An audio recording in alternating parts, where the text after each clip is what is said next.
कि अगर इस देश में भारत का संविधान और मंडल कमीशन न होता तो मैं कभी यहां नहीं होता और आपके सामने खड़ा नहीं होता।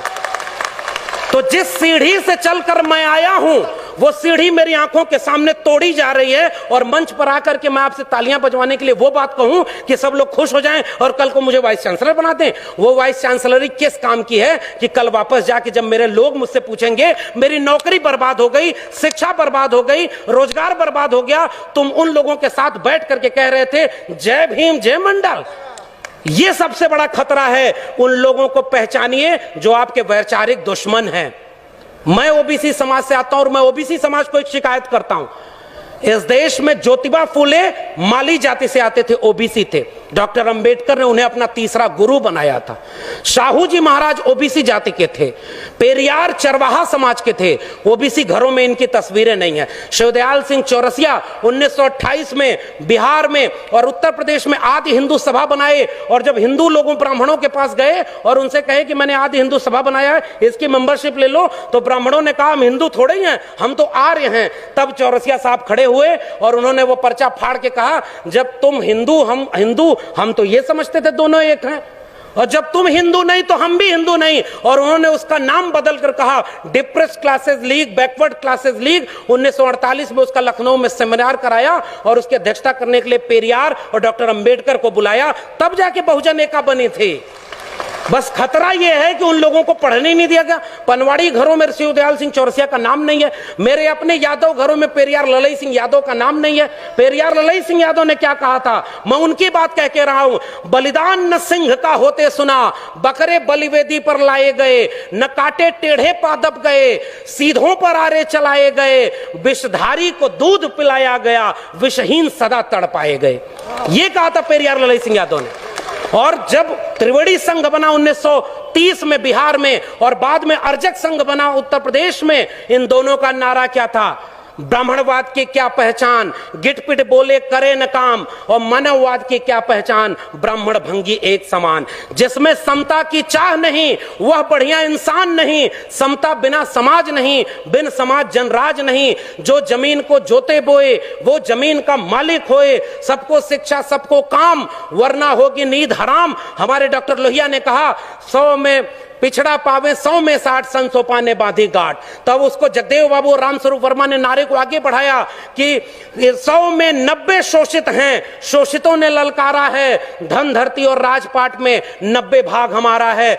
10 का शासन 90 पर नहीं चलेगा, नहीं चलेगा। जो जमीन को जोते बये वो जमीन का मालिक होए, और राष्ट्रपति हो या भंगी की संतान, सबको शिक्षा एक समान, सबको शिक्षा सबको काम, वरना होगी नींद हराम। और सबको शिक्षा दे न सके जो, वो सरकार निकम्मी है, और जो सरकार निकम्मी है वो सरकार बदलनी है।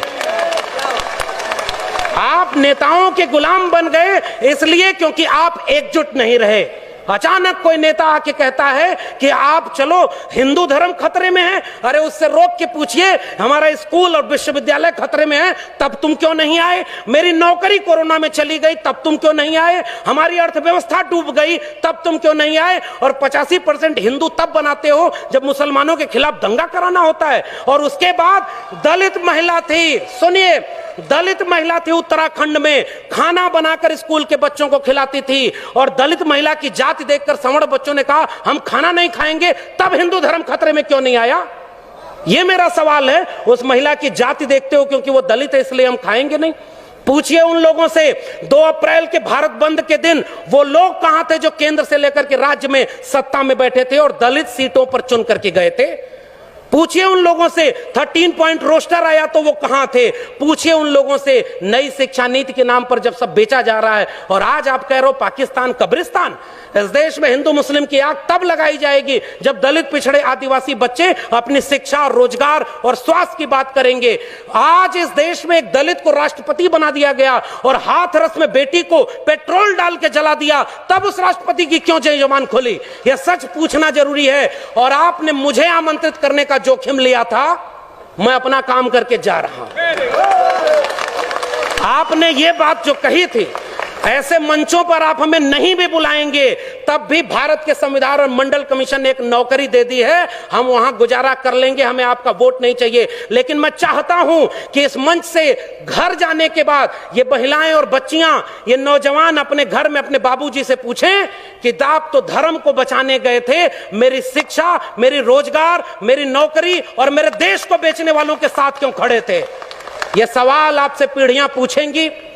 मैं जानता हूं कि मेरी बातों का कोई असर नहीं होगा, पता नहीं अगली बार आप बुलाएंगे भी कि नहीं बुलाएंगे। लेकिन मैं ये बात कह के जा रहा हूं, जंगल में आग लगी, चिड़िया पानी डाल रही थी और कुछ चिड़िया उस पेड़ से उड़ नहीं रही थी। कविता लिखी है कि आग लगी इस वृक्ष को, जलने लागे पात, उड़ते क्यों नहीं पक्षियों जब पंख तुम्हारे पास। उन पक्षियों का जवाब ध्यान से सुनिएगा, फल खाएं इस वृक्ष का, गंदे कीन्हे पात, धर्म हमारा यही है, जले इसी के साथ। आपके लोग आपको छोड़ करके जो चले गए अपनी सत्ता और कुर्सी के लिए, बाबा साहब के सबसे अच्छे वारिस, सबसे बड़े वारिस ने एक किताब लिखी है, उसको पढ़िएगा, चमचा युग। उस किताब में कई किस्म के चमचे लिखे हैं। 1932 में पूना पैक्ट, आज लोग कहते हैं गांधी बनाम गोडसे, गोडसे की मूर्ति और गोडसे के नाम पर इस देश में दंगा।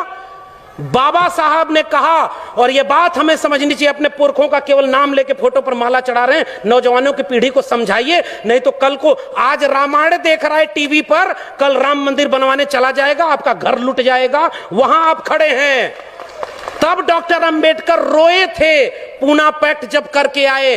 गांधी को 3 गोलियां मारी थी उन लोगों ने जो आज शासन कर रहे हैं। वो हमसे कहते हैं हमारे पुरखे ने गांधी की जान बचाई है, उन्होंने 3-3 गोलियां गांधी के सीने में मारी है, हम वो लोग हैं। और आखिरी बात कह के जा रहा हूं, इस देश में बहस चला रही है ये गांधी बनाम गोडसे, आप गांधी के साथ हैं कि गोडसे के साथ हैं?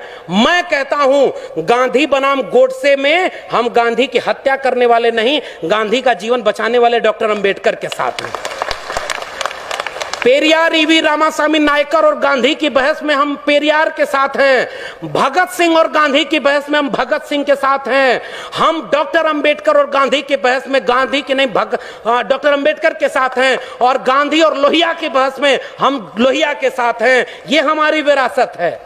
आने वाली पीढ़ियां हमसे पूछेंगी साहब कि जब देश लुट रहा था, आपके बच्चों का भविष्य बर्बाद किया जा रहा था, दंगाई बनाया जा रहा था, तब आप